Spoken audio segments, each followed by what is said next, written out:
We're ready to go. Right, come on. Right, we need sorry. to get moving here. Put these back on. Right. Anyways, right. You need to sit back, you went away forward again. Sit nicely, that's fine. Right, tell us when to start. Okay, first question. Did you ever feel like there was a lot of pressure from your school to make certain decisions about where you would go next? No. Nothing at all? Did they give you any help? Not really. I don't know, maybe. I don't think they really cared, because we're football. Right, because you're in the football school, they expect you to be a footballer. Yeah, that was just kind of it.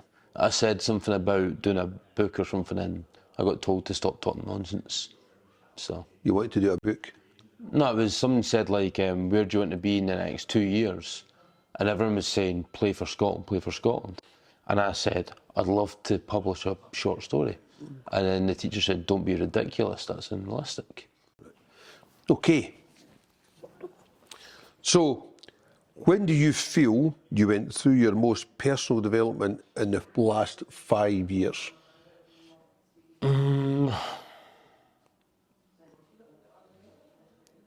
How honest am I being here? Absolutely, completely honest. In the last 5 years? Ah, well, I went through a tough time 2 years ago where I broke from something that changed a lot of my life and made me grow up. So that happened. So the personal development was a personal issue? Losing someone that made me change a lot about myself and mature a lot and just generally become better. Right, and that was a girlfriend. That was a personal breakup. I didn't want to be weird and pure mention that, but essentially, it was a tough break, and it made me develop a lot and improve a lot myself. Okay. So, are you happy with what you're doing now, given what you've planned? Almost. Just need to get to Australia. Right, and is Australia the only aspect of it that you're planning? Yeah. Just like, I mean, the whole plan was that I had the head of sales, enterprise sales job, and the goal was to remove that, have more, do the whole travelling thing, but also continue my career, which I'm doing. And I'm very close to building a kind of business where I don't have to work in the business, I can work on the business. I just need now to get the last part, which is live in a different place and go and travel a bit, which I've not done yet, but I've now got the position where I can. So yeah, so I'd say that right now in Edinburgh I'm not satisfied, just because I feel my time's up in that little phase just now, and I feel now it's a case of building something new and new experiences. Okay. That's what I'm looking for. Okay, so when have you felt most worried about your future? And think about all the times in your life. When have you felt most worried about your future? When I left football. Like, I was just like, I remember that day, like I was just worried about it, and I don't know, just when I phoned up, I think it was when I told you, then I phoned up, I can't remember, I phoned like the coach or whatever, and told him that was me quitting. And then, yeah, that's when I felt worried. I was thinking, oh my God, like, it was like a worry, but also a relief. Like a worry in a sense of like, this is no longer my identity, I'm something completely different now.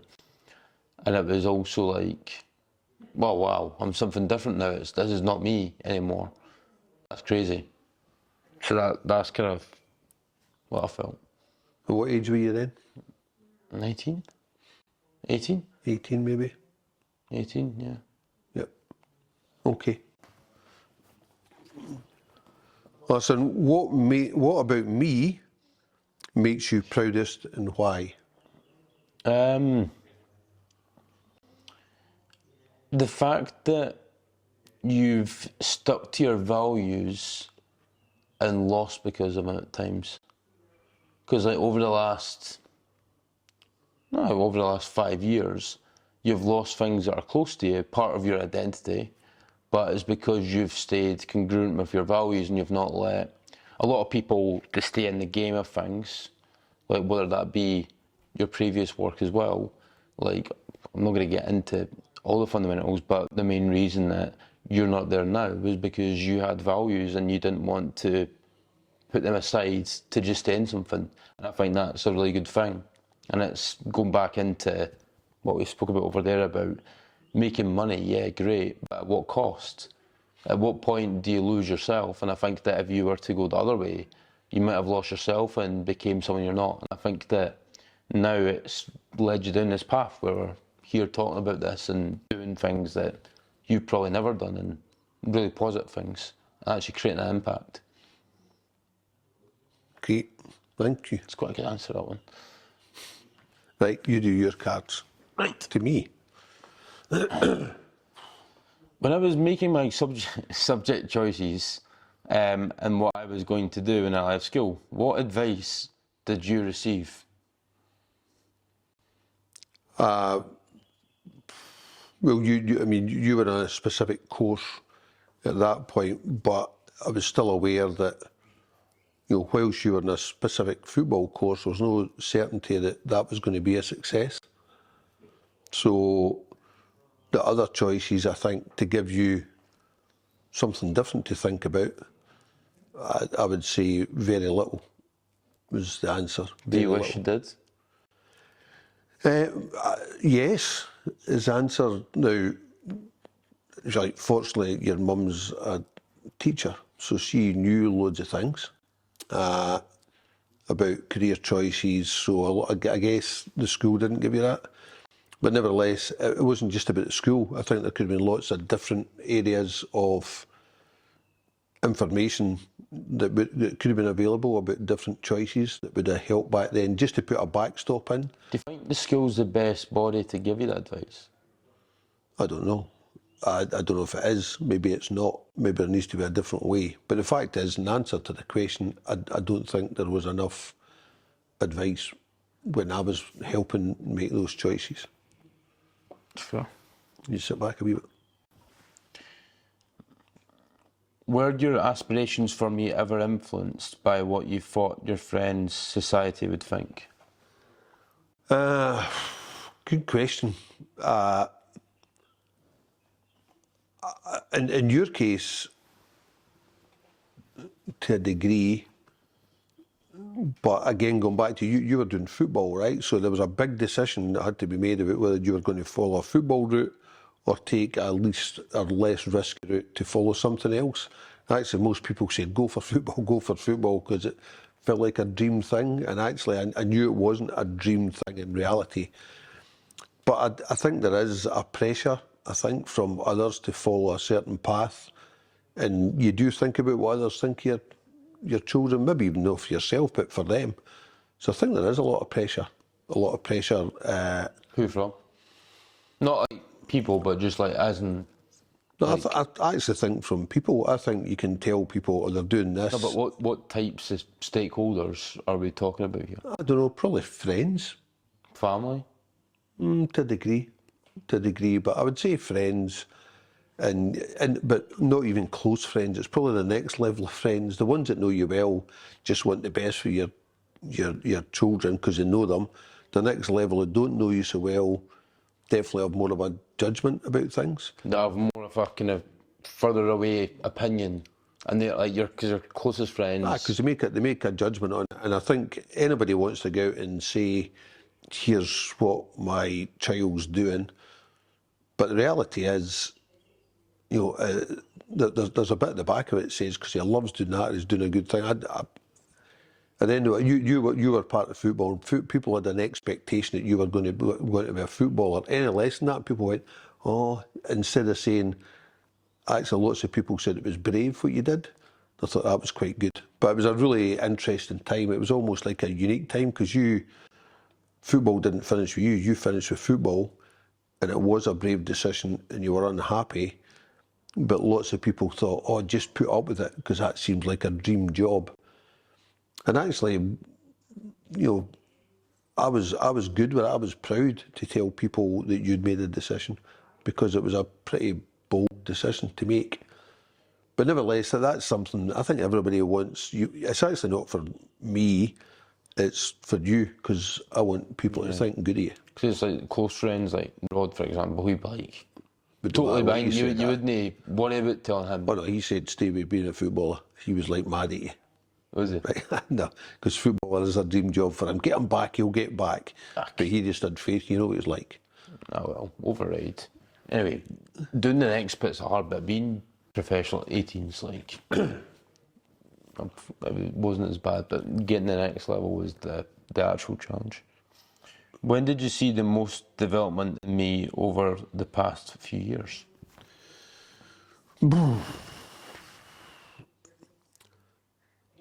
It's a good question, because I think the period when you left football, you actually realised that you'd got a lot of attributes from football, and I think that was quite wise. So I think when you moved into marketing, you went to college, I thought you moved quite quickly at that point. I think you developed a lot. I thought you moved from one thing to another quicker than I imagined. And you were also, I thought, really mature looking back at football. You didn't want other people to fail. You wanted all your friends to succeed. I thought it was a great thing. It's a really mature thing to have. You know, I remember thinking at the time, saying, this is amazing, you've left this. You know, lots of people have went, oh, why have you done that? And you still wanted other people to succeed, which I thought I thought that was a real mature phase. I thought during university, I don't think you developed much, but that was during COVID. I don't think you believed in university. It almost felt like you were forced to be there, but you didn't get the upside of that. You didn't get the time to spend with friends. You didn't get all that piece that allowed you just to develop friends. And then I think when you started your own business and you came out of working for some others, I thought there was a lot of development there when you work for someone else and you start to work out what business was about. So I think you had another spot there of working out what business was, what you wanted to do. So it sort of went in a bit of a graph. Especially the quarrel. The quarrel. That I had with Mr. Colin. Aye, so you... Getting in those rows and... I think the other thing about your development is I think you've had some moments where you have taken on authority a wee bit, because the world you're in marketing is changed, and you've kind of stuck to your guns of what that changed, because you went off and read about it and learnt about it. And I think that's taken a lot of strength of character to do that. I don't think you've always been right, because sometimes you read a book and you think it's true all the time, right? So, but nevertheless, you have stuck up for yourself as a young person in a world which is notoriously quite experience-led. And that's been quite tough. But you've stuck to it and you've came through lots of it. And then, of course, you go back to being immature quite a lot, but I'll let you off of that. Ah, you've got to be mature. What does success look like for me, in your opinion?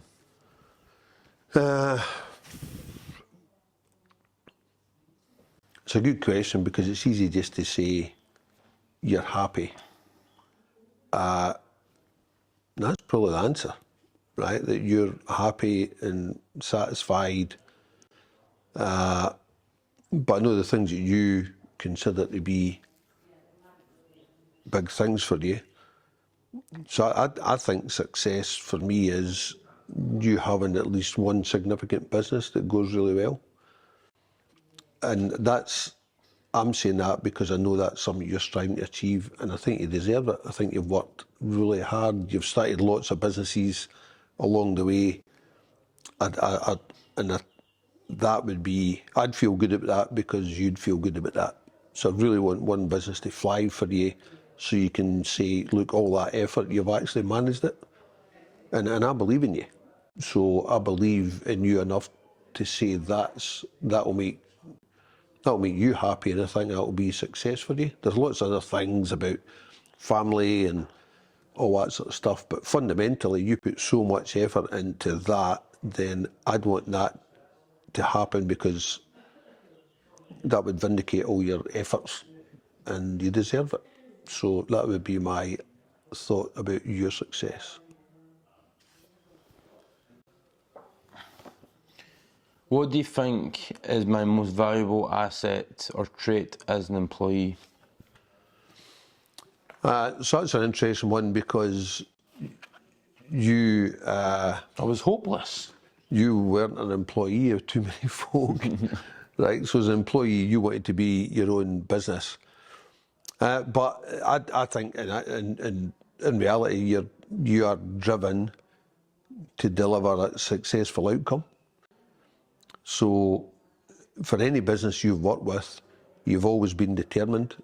You've been determined to get, probably for yourself, not for the business, but you have wanted to succeed. You don't like failing at all.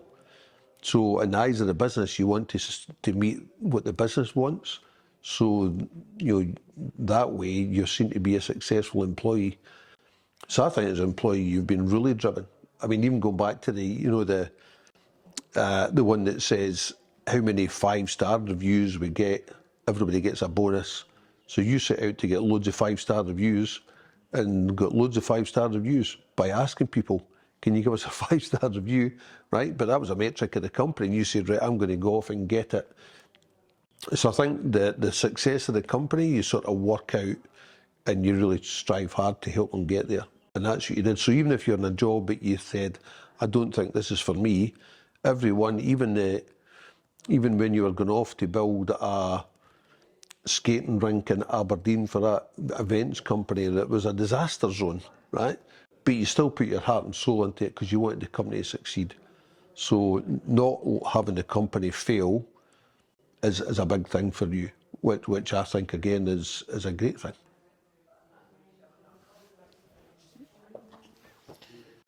Were you ever worried about where I would end up? I'll never stop worrying about where you'll end up. So that's a constant. I don't think, no matter what, I'll always worry about where you'll end up.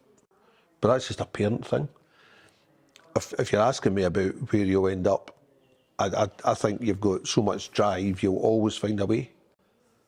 I think you've proven that already, that you'll find a way. You've got loads to learn, like we've all got loads to learn. So I'm not worried you won't get there, because I think you try so hard.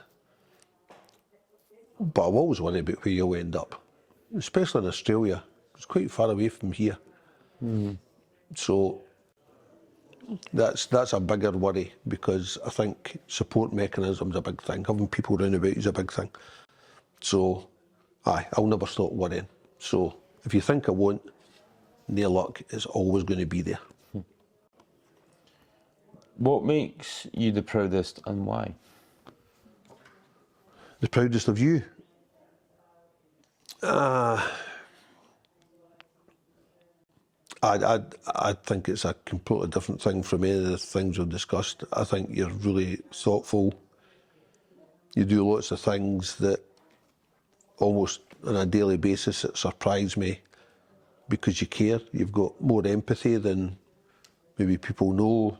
The way you go and help others. Like getting someone their shopping? You're not allowed to answer this, by the way. This is about me being proud of you. You don't have to give me answers to it. But that's one of it. I think the way you look after other people in your life, you care, right? So you're a really caring guy. That's not always a facade you put on, by the way, but you are. And I think all that stuff is more about that you care. You care about your family. You go out your way to make a difference with them, and you do that all the time. So all your stuff about business and working hard, these are all good things, but it's actually you've got an amazing heart and you really care. So that's my proudest thing about you. We've finished our cards. Done.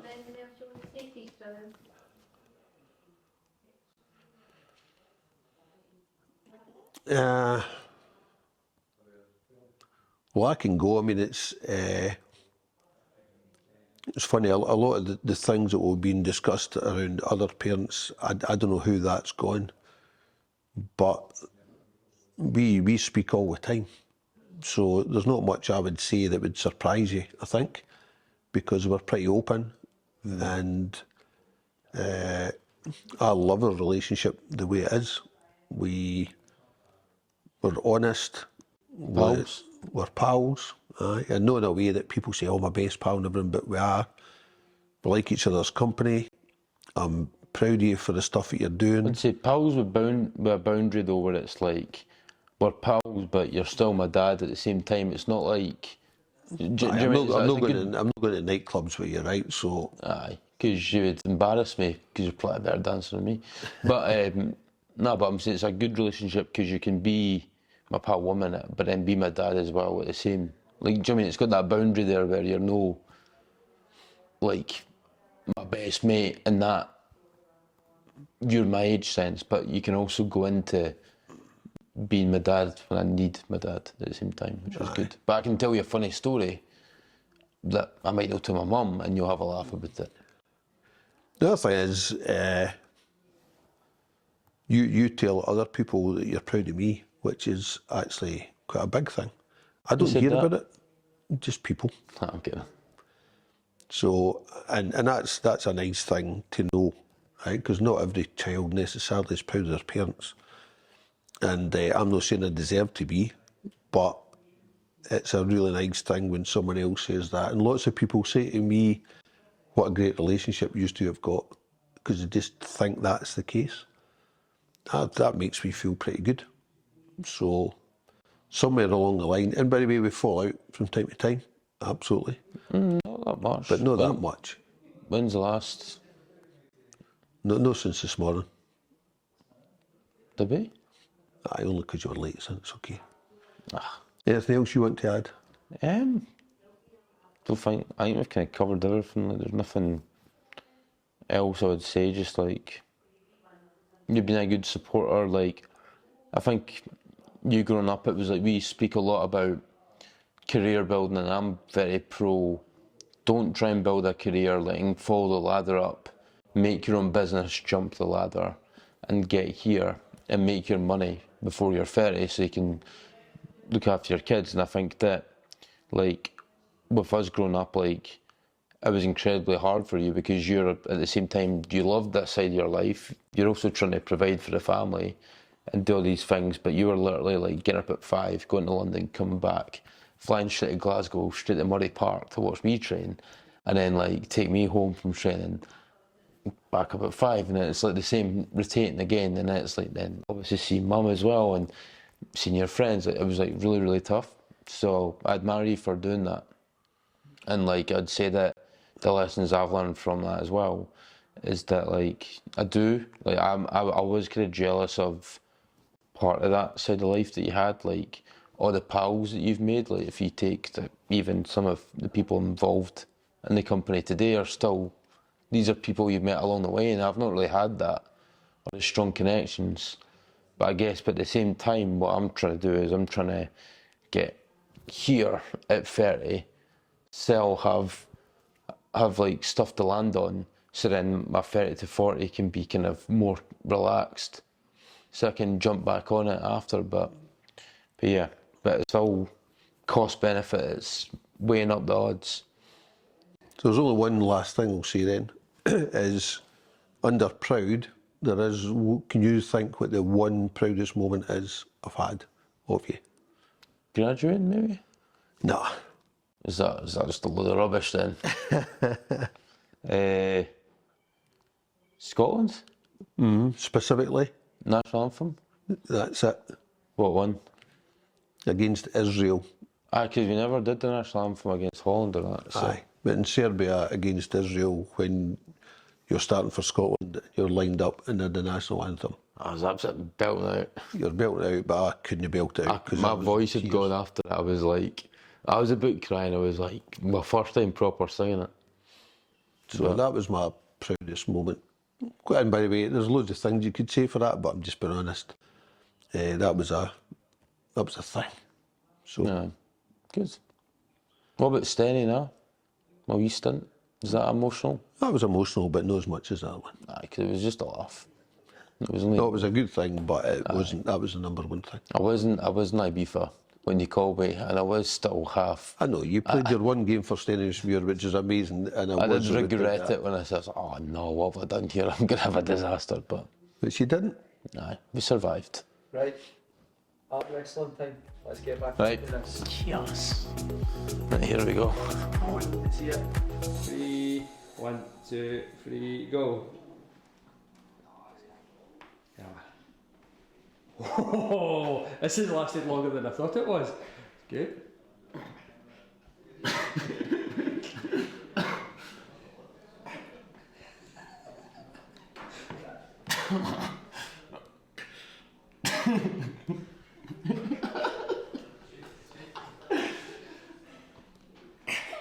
Come on, push.